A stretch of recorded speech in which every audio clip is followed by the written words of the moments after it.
James and Representatives Stubbs and Spiros authored 2023 Wisconsin Act 272, also known as the Prince Act, which created this new alert.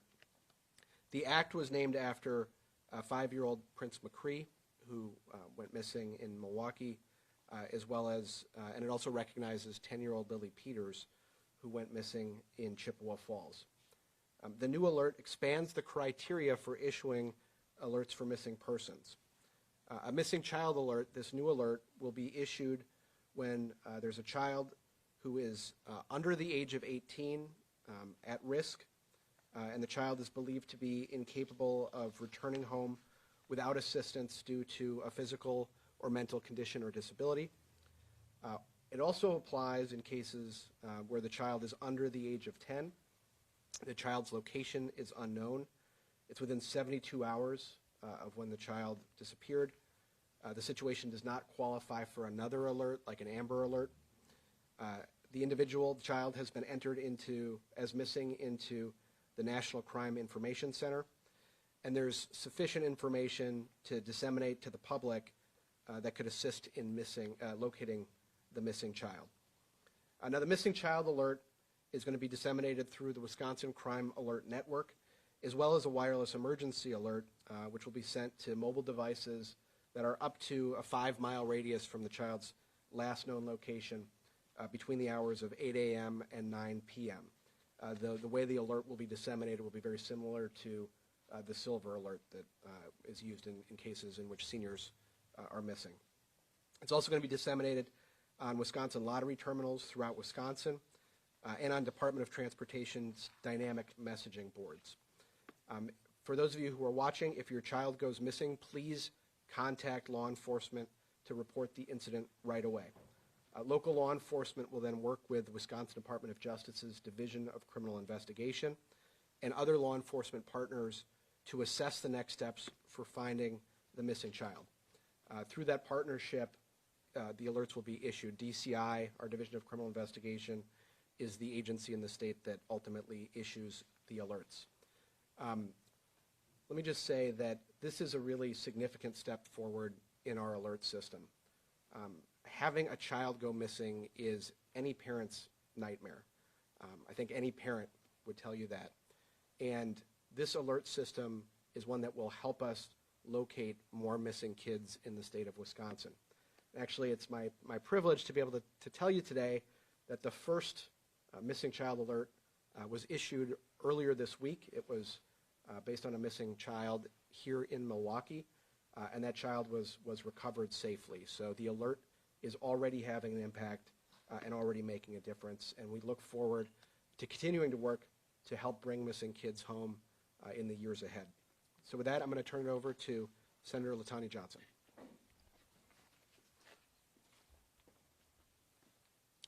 Good morning. I'm honored to be here today for the implementation of the Missing Child Alert, which is a critical step forward in protecting our children and ensuring their safe return home. This new alert system is designed to address the gaps in our current alert system and is brought about the passage of the Prince Act, named in memory of 5-year-old Prince McCree, who tragically lost his life after going missing in my neighborhood.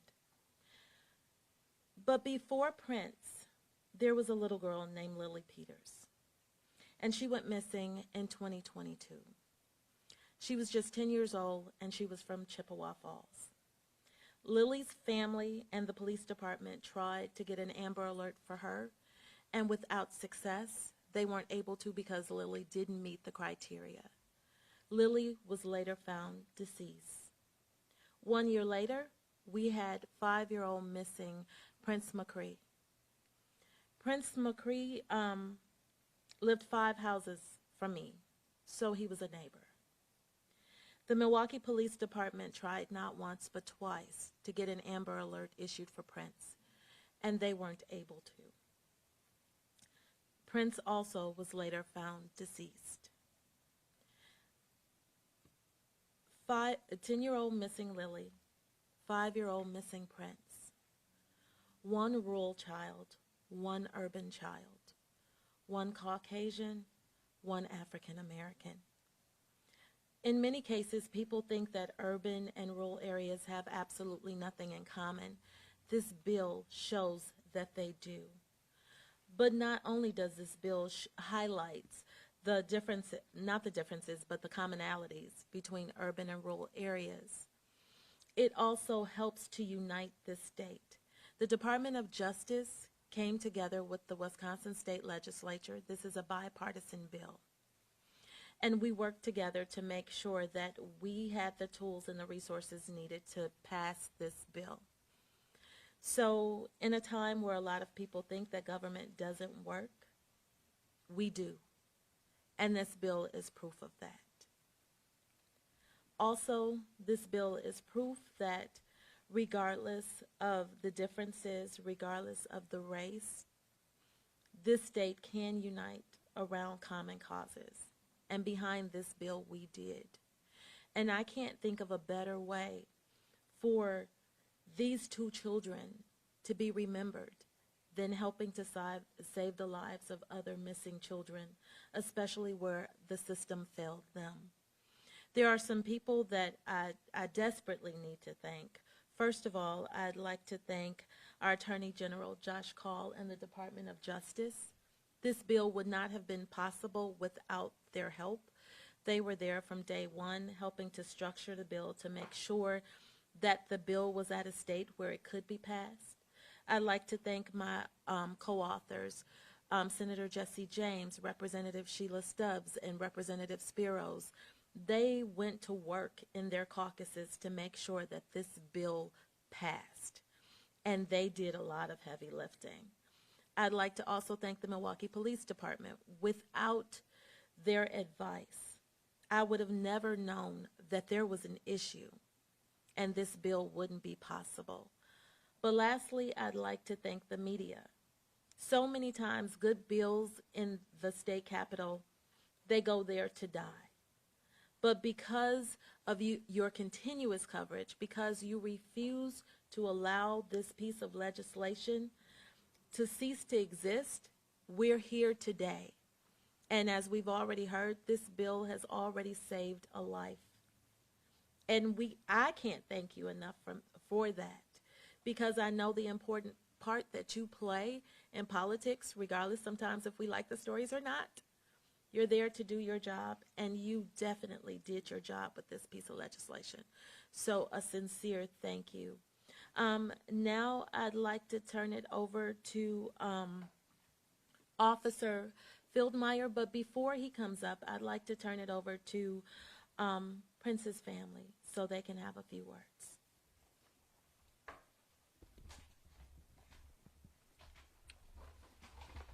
Well, we would like to thank everyone that put all this together, especially, LaToya Johnson. She was there since day one.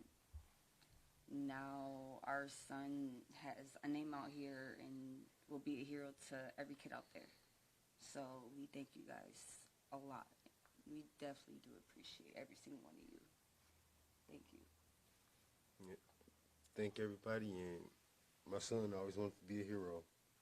He wanted to be Spider-Man, and now his name is saving lives, so he's going to eternally save lives. He's always going to be a hero for everyone. Thank you, everybody.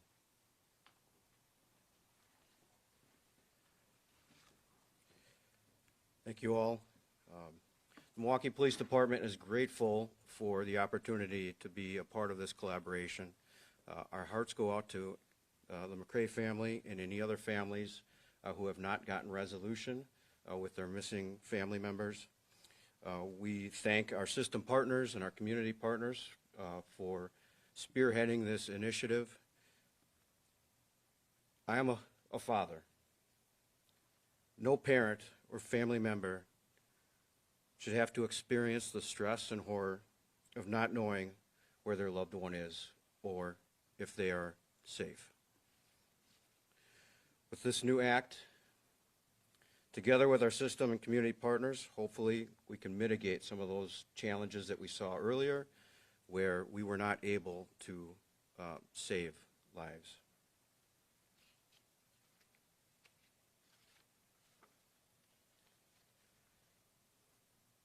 Thank you all. This touches every heart in our city, touches every heart in our police department, and we are thankful that you are here to be able to spread that message for us. Thank you. Great. Well, thank you all again for being here. With that, we're happy to open up to questions. Attorney General, can you give an idea on just how impactful these changes, how broad does this expand in comparison to, say, an Amber Alert?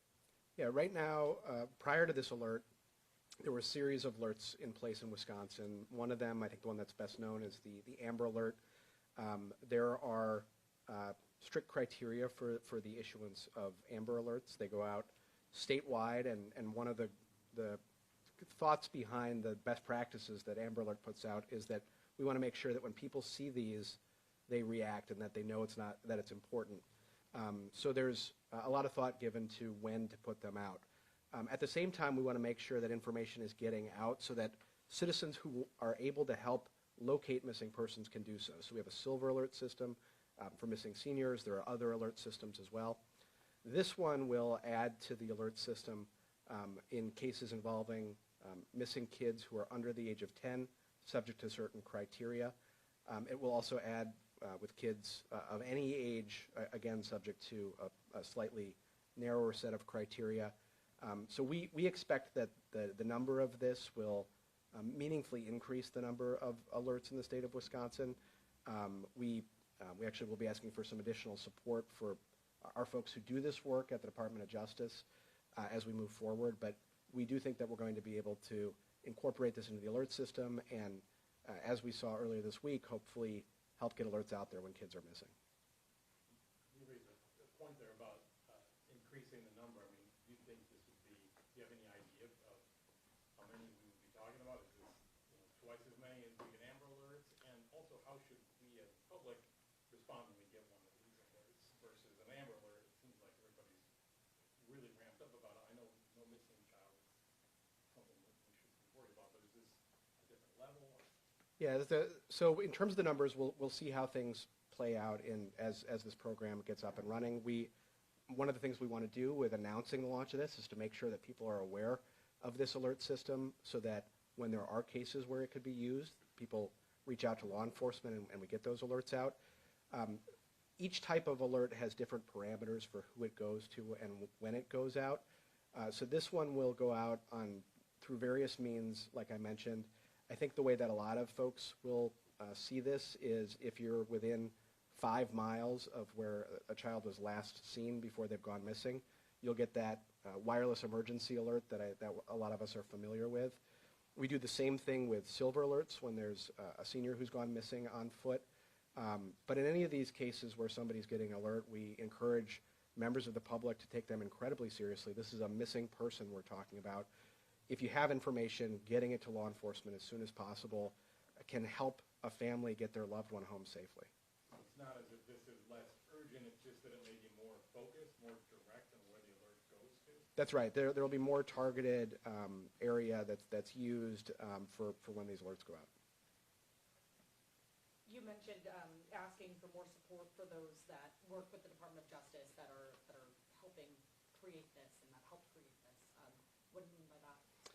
We have just a few people. I think we've got 3 full-time positions who run all of the alert systems in the state. We actually had somebody retire recently.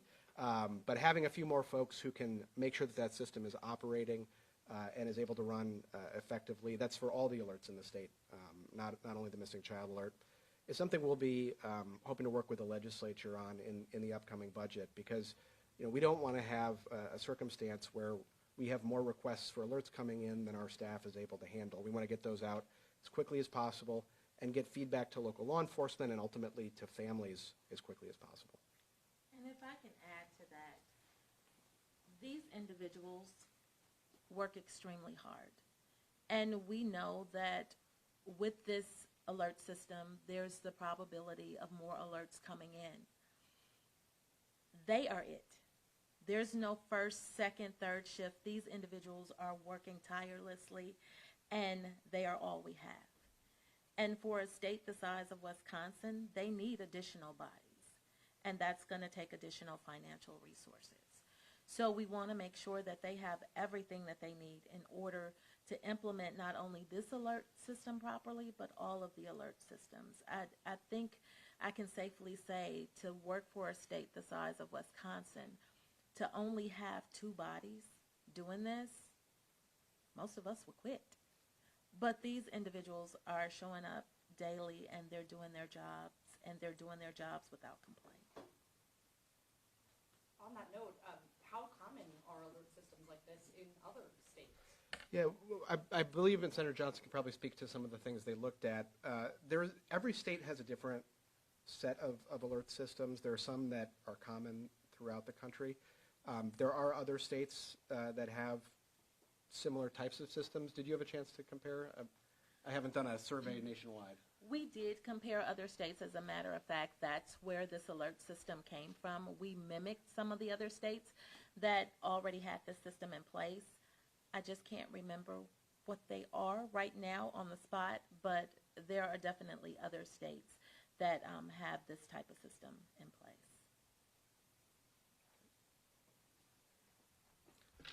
All right. Well, thank you again for being here. I just want to echo what Senator Johnson said. Thank you to those of you in the press who've helped raise awareness about this issue. And thank you to everybody here who is helping to implement this program, to get the legislation passed. And we look forward to continuing to work together to bring as many kids home safely as we can. Thanks.